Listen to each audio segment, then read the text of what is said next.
안녕하세요. 달장군TV의 달팽이 장군입니다.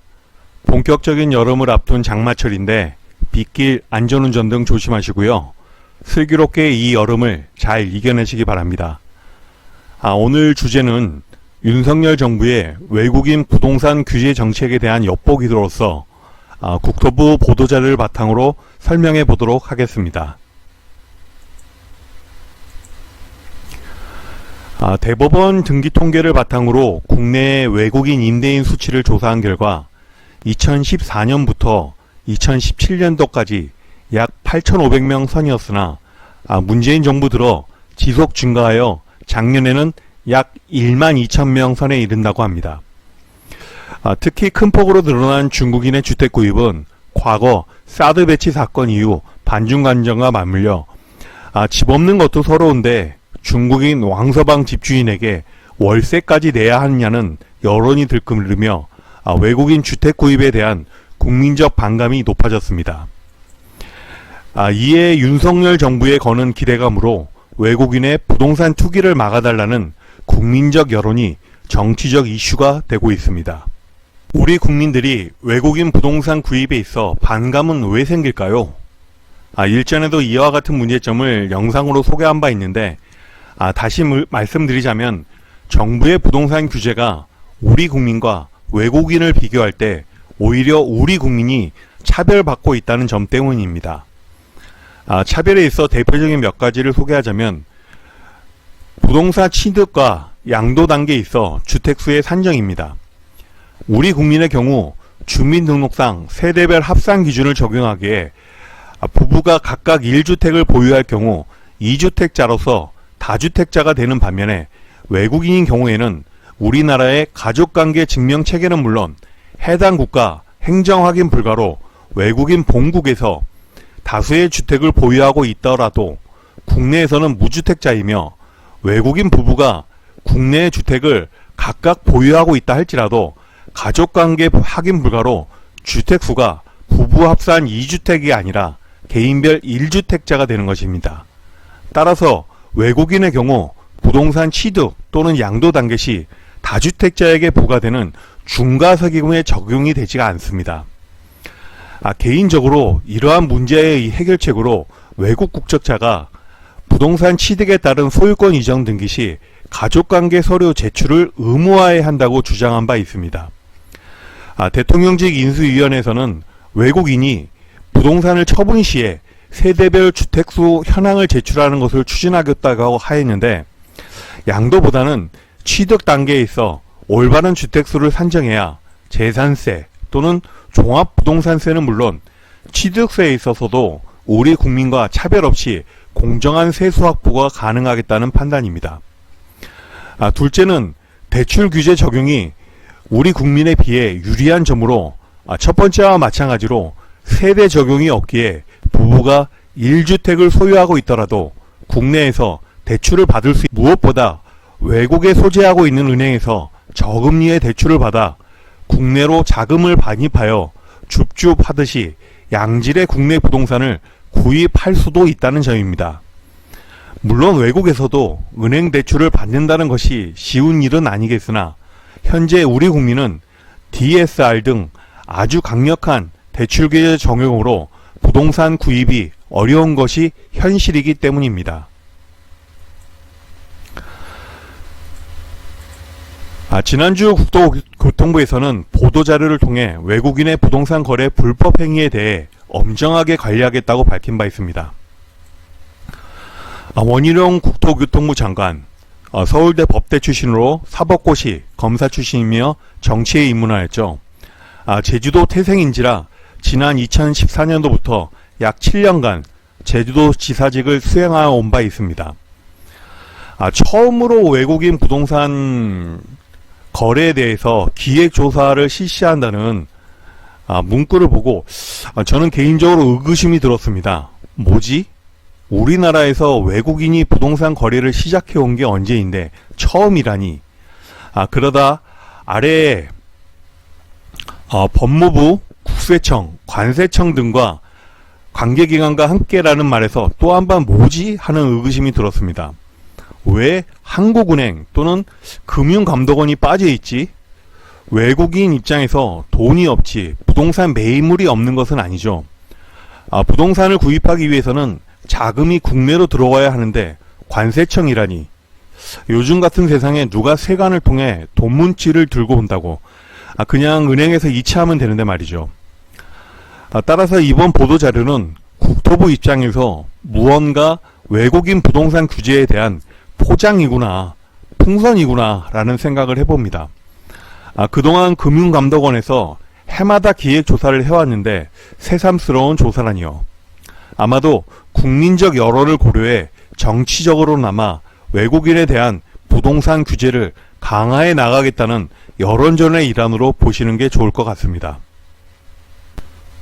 보도자료의 일부 내용들을 살펴보면 외국인보다 상대적으로 자유로운 외국인들의 부동산 투기에 대해서는 관리가 제대로 되고 있지 않아 사각지대라는 지적이 많았다. 이 부분에 있어서는 국토부 입장이겠죠. 국토부에서 그간 안 해오고 있었으니까요. 현재까지 외국인의 부동산에 대해서는 금융감독원 또는 한국은행을 통해 부동산 투기에 대한 관리 감독이 시행되어 왔으니 말이죠. 또한 이러한 보도자료를 생성하게 된 이유 중에 하나가 외국인의 주택 매집 1인 최대 45채 매수라는 국민적 여론도 있었는데요. 사실 이 부분에 있어서는 과거 우리 국민들도 2019년도 기준 100채 이상 소유 임대사업자 259명, 최대 보유자는 594채라는 언론 보도도 있었습니다. 이런가 비교해 볼 때 외국인 45채의 보유가 과연 문제점인가? 올바르게 정당하게 세금을 내고 취득하였다면은 자유주의 국가에서 문제될 건 없다, 이런 생각입니다. 또한 하단부에서 부동산 시장에 대한 공정한 거래 질서 확립을 위하여 외국인 부동산 투기에 대해서도 내국인과 동일하게 엄정한 잣대를 정하여 면밀히 들여볼 계획이다. 참 취지는 좋은 것 같습니다. 그렇다면 어떻게 할 것인지 다음에는 구체적인 계획이 보도자료에 나와야겠죠. 그럼 살펴보도록 하겠습니다. 그 어떻게라는 방법이 기획조사라네요. 2020년부터 올해 5월까지 주택거래에 한정해서 투기성 거래로 의심되는 1145건, 전체 거래에 대비해서는 약 한 5.7%로 의심되는 거래로 판단되는 것인데요. 왜 의심되는지에 대해서는 아래와 같은 사유를 예시로 들었습니다. 외국인 자본거래에 있어서는 국가 간 법체계가 상이하다는 점을 간과하고 있는 것은 아닌지에 대해서도 생각해 봅니다. 예를 들어 증여세법을 갖다가 예를 들어 보겠습니다. 현행 증여세법 상에서는 증여세는 납부 의무자가 수중자에 대해서는 납세 의무를 집니다. 또한 증여세는 국적을 증여시하기보다는 거주자냐 비거주자냐에 대한 핵심인데요. 즉 외국인이냐 우리나라 국민이냐가 중요한 것이 아니라 어디서 살고 있는지, 그러한 살고 있는 가운데 어떻게 증여가 주고받고 있는지가 중요합니다.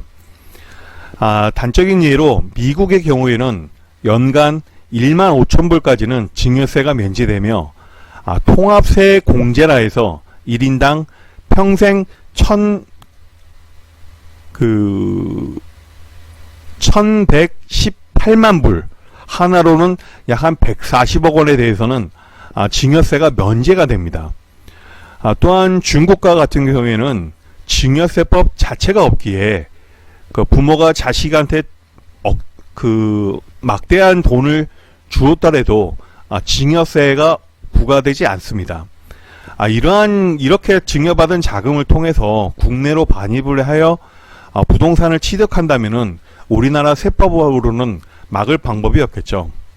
우리가 외국 세법에까지 이리해라 저리해라는 할 수 없기에 대한민국 세법에 의거해서 공정과세 원칙이 이루어질 수 있도록 감시 감독을 하는 것이 바람직하겠습니다.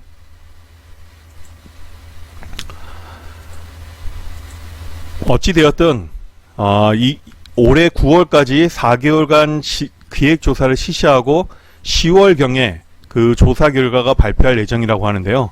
그 조사 결과에 대해서 굉장히 좀 궁금하네요. 또한 정부는 왜 갑자기 국토부 발표하다가 정부라는 입장을 발표하는지 모르겠습니다. 외국인의 토지 거래까지 조사 대상을 확대해 나갈 방침이라고 하였습니다. 외국인의 토지는 기본적으로 우리나라 국토의 한 2%를 정도를 차지하고 있는데요.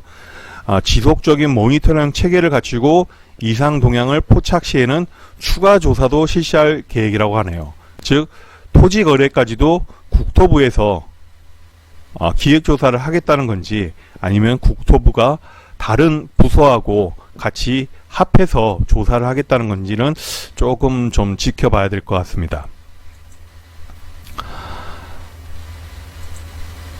다음은 국토부가 어떻게 하겠다는 두 번째 입장입니다. 앞서 지난 거래에 대해서 기획조사로 시시비비를 가리겠다는 것이며, 두 번째는 예방책을 강화해 나가겠다는 뜻이겠네요. 대응체계는 앞서 법무부, 국세청, 관세청 등 유관기관과의 협력체계를 말하는 것이겠고, 제도 개선을 적극 추진하겠다는 계획인데 제가 볼 때는 알맹이가 없는 내용이네요. 내년부터는 외국인의 주택 보유 통계를 생산할 계획이라고 그러는데, 이 점은 개인적으로 생각할 때 참 정말이지 부끄럽습니다. 아직까지 우리나라에서 제대로 된 통계 자료 하나 없다니. 이러니 캐나다, 호주 등 외국인의 주택 취득 시 세금 중과를 하려고 해도 우리나라의 경우에는 통계 자료 하나 없으니 정책 입안에 있어 어떠한 작용, 반작용이 나올지 전혀 예상해 볼 수가 없어 안타깝죠. 국가 간 상호주의 원칙에 의거해서 해당 국가에서 이의 제기 시 반박도 못할 테니까 말이죠. 현재 통계 자료는 다 분산되어 있습니다. 그동안 국토부에서는 외국인 토지 현황에 대해서는 매년 전후반기로 나뉘어 통계 자료를 발표해 왔는데, 주택 정책에 대해서는 이렇다 할 발표할 만한 무의미한 자료가 없는 상태입니다. 그나마 한국은행 또는 대법원 등 대법원 등기소가 그나마 자료로서 가치가 있어 왔는데, 이 부분도 최근의 거래 자료이지 과거 자료까지는 포함되지 않기에 참 안타까운 실정입니다. 이 페이지는 그냥 하나만한 이야기네요. 첫째, 국토부에서는 외국인의 부동산 투기가 우려되는 경우 시도지사 등이 토지거래 허가구역을 지정할 수 있도록 금년 중 부동산 거래 신고에 관한 법률을 개정 추진한다고 그랬는데요.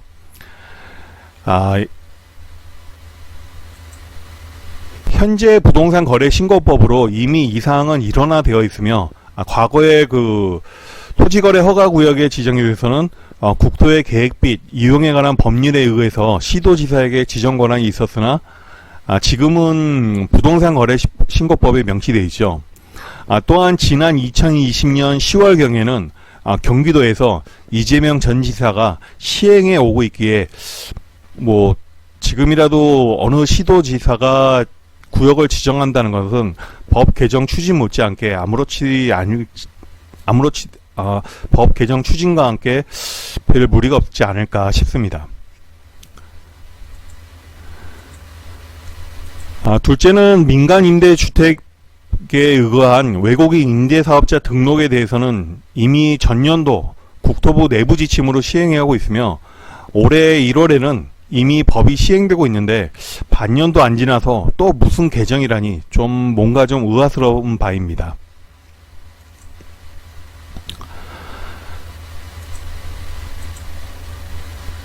국토부에서는 이외에도 거주지가 불명확한 외국인의 특성을 감안해서 비거주 외국인의 부동산 취득 시에는 국내 위탁 관리인의 지정 및 신고를 의무화하겠다고 그랬는데, 그동안 사업자 등록에 있어서는 국세기법법상 납세자가 비거주자일 경우에는 납세관리인을 지정하여 세무서에 신고하고 있었습니다. 주택은 그러한 것이 없다 보니 전월세 등 임대시장에 있어 임대인, 임차인 간 분쟁 시에 법원의 송달 문제 등에 있어 참 어려움이 있어 왔죠. 비거주 외국인의 경우에는 자금 조달 계획서를 의무화하겠다는 것은 참 좋습니다.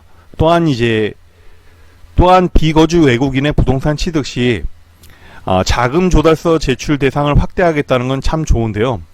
먼저 비거주에 대한 법적인 개념부터 정리되어야 할 것 같습니다. 소득세법상의 비거주자인지 아니면 외국환 거래법상의 비거주자인지 외국인 등록을 하지 않은 자를 비거주자를 말하는 것이지 등이죠. 이 부분에 있어서 비거주자의 개념이 명확하게 된 후에 자금 조달 계획서 제출 대상에 대해서 정리할 필요가 있고, 그리고 이미 자금 조달 계획서는 한국은행에 부동산 취득 신고 시에 재원 증빙으로 자금 조달 계획서를 제출하고 있기에 실효적 측면에서는 효과가 없다고 판단하고 있습니다.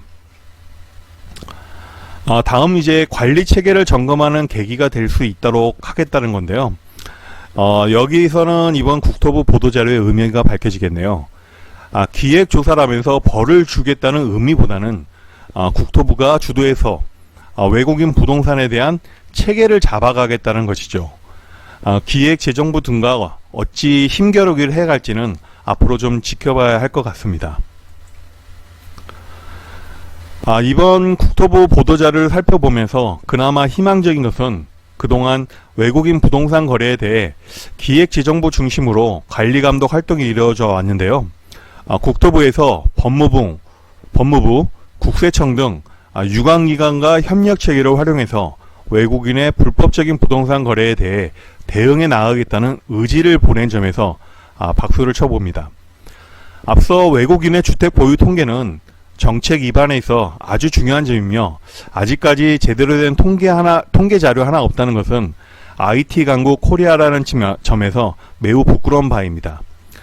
더불어 외국인 규제 정책은 욕먹을 때는 욕먹더라도 장기적인 입장에서 우리 국민 부동산 정책과 연계하여야겠으며, 국가 간 상호주의 입장에서 조심스럽게 접근해 가야 한다는 점도 잊지 않아야 될 것 같습니다. 이상으로 긴 영상 끝까지 봐주신 모든 분들, 오늘도 좋은 하루 되시기 바라며 다음 영상에서도 좋은 정보를 제공할 수 있도록 하겠습니다. 감사합니다.